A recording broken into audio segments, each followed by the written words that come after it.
We know right now it is July 16th, but we know schools will be opening up right around the corner before we know it.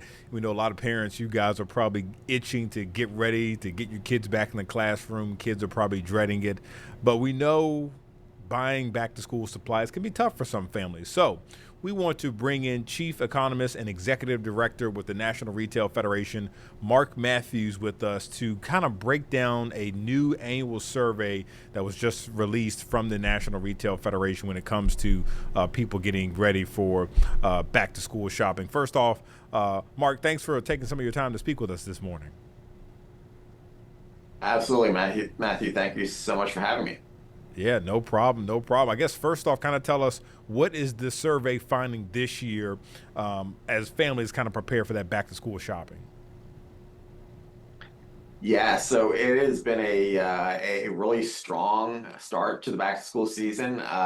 Parents and purchasers tell us that they're going to be spending about $147 billion on back to school and back to college. That is not just a record, it's up 15% from last year. Now, we ask about kindergarten to 12th grade, spending for that group, 43 billion. For kindergarten through 12th grade, 104 billion. So big numbers there. And as a parent of someone going back to college, yeah, I'm definitely feeling that. Yeah, I'm sure a lot of parents are probably right there in the same boat with you. It seems like every year around this time, we start to see, parents kind of slowly trickle back into the stores for those back to school supplies. And in some cases, I think some stores are already starting to lay out those supplies. Are we starting to see a trend where parents are starting earlier, or is it still kind of waiting to see? No, absolutely. We asked in early July whether or not they started shopping yet, and 62% of people said yes, that they had started shopping. There are a bunch of big sales in June, and we asked, have you shopped those sales? And 54% of people said that they had. So, I think this is really about a savvy consumer who understands that this is a competitive industry in retail. There's transparent pricing, and there are opportunities to get great deals. And the great thing about shopping early is that means that you can spread out your budget across the summer. And this is a lot of spending, like I mentioned before. So that gives a little bit of relief to consumers to know that they don't need to buy everything all at once. That's smart. I feel like a lot of people might tend to try to do that. And speaking of trying to find the best deals, do you guys know where families are finding the best deals right now? What do you think is the most prioritized set of items?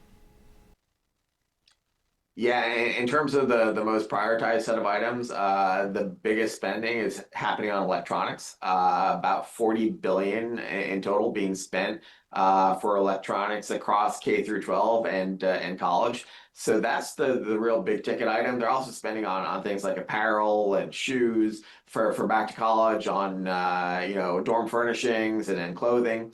So lots of focus on those items. In terms of where they're shopping, what's really interesting is that we're seeing that they're shopping everywhere. The number of people shopping online is actually down. So people, going back into shops, but just really looking for those deals, because we know that affordability is top of mind. They're worried about gas prices. They're worried about getting the most bang for their buck. So they're absolutely laser focused on shopping around and making sure that they can stretch their dollar. Yeah, I mean, I feel like it's with everything going on this year, inflation, everything else going up. It makes sense that people are doing that, especially with the online. I feel like with online, you can kind of shop around, find those deals before you actually head to the store. Are you able to say, what retailers are possibly doing to try to get, make sure families are taken care of as we head back to school? Yeah, there's a clear recognition amongst retailers that the dollars are tight, and there's a lot of demand for dollars this summer. You got the World Cup going on, America 250 celebrations, summer travel. So everybody's competing for that dollar. Retailing is a very competitive industry.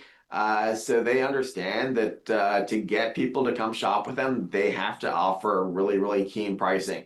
And we can see that, right? We see a lot of promotions, see a lot of sales happening, and we know that consumers are focused on making sure that they're taking advantage of those good deals because they've got they've got a lot of things to buy. You're right. We love a good deal. I was actually shopping the other day, and I couldn't believe the sale I was seeing. And I asked the woman who worked there, I was like, "Hey, why is stuff this cheap?" And she was like, "Hey, we got so much of it, we got to get rid of it because we got our back to school clothes set that is trying to come in that they have to get on the rack." Yeah, that's absolutely right, right? Things are constantly cycling in and out of those retail stores. So yeah, you're going to see a lot more back to school stuff out there. And unlike, maybe a few years ago where, there might have been some shortages, it looks like, most things are in stock. So yeah, if you're a consumer like me, get out there and look for those good deals. Sounds like a winner to me. I was going to say, any other final advice for people at home watching this? Should they go out and try to start shop this weekend, or maybe kind of wait? Or what's your final advice? Yeah, I think the important thing is to do your homework, do your research, figure out where the best prices are. I always tell people download those retailer apps because a lot of times you'll get discounts with that. You'll get, sales pushed towards you. So make sure you're doing that. And, we live in an age of AI. So, maybe use some of those AI tools to help you plan out how to attack all these back to school purchases. And like I said before, get the best bang for your buck. I think that's perfectly well said. You can't use, the internet and chat bots to help you enough. That's what they're there for. But Mark, we appreciate you taking part of your morning to speak with us, Chief Economist, as well as Executive Director over at the National Retail Federation. And of course, you can find more information on the National Retail Federation website if you would like more resources as well.